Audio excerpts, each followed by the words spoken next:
4 na oras mula Osamis City sa bayan ng Liloy. Alalang-alala naman si Nanay Laida. Ang isa raw kasi sa mga suspect sa binansagang Osamis heist, ang anak niyang itago natin sa pangalang Keanu. Nakakita ko sa Facebook, ma'am. Ako yung gisubay dito, Jud, ma'am. Sa Osamis, gool ko kayo, ma'am. Pinanggaon to, ma'am. Nakaduha akong anak, ma'am. Butan kayo.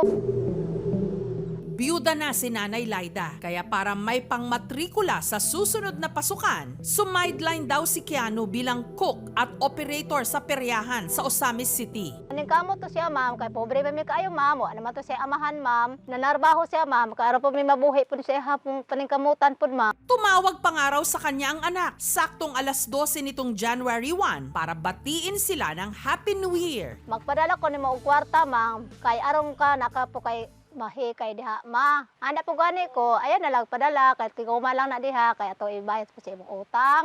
Ma'am, iya yung ipadala, ma'am. Naga party-party po sila dito sa gabi, ma'am, sa 31, ma'am. Nanawag siya nako. Ana siya, ma, naghikay baka diha kay para auto siya. Sige lang, ma'am, kay manawar ko unyang buntag. Moto, ma'am, nagpaabot ko sa iyang tawag, wala man katawag, ma'am.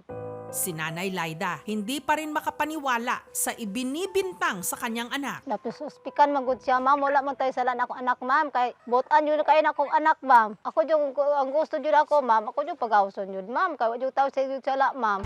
Pero ang mga otoridad, malakas ang kutob na hindi lang ang 5 suspect ang may pakana ng panloloob. Meron daw malaking taong nasa likod nito. Hindi tayo huminto sa paghahanap kasi we believe na meron pa rin itong mastermind or financier na pwedeng may involvement. At sa bukana ng butas kung saan lumusot ang mga suspect. Meron tayong nakuha na mga stolen items pero napakaliit lang. Kinonfirm naman kanila yung mga na-recover natin. May sinabi silang tao kung sino yung nagdala. If the value of the property taken by the robbers exceeds 50,000, prison correctional yon.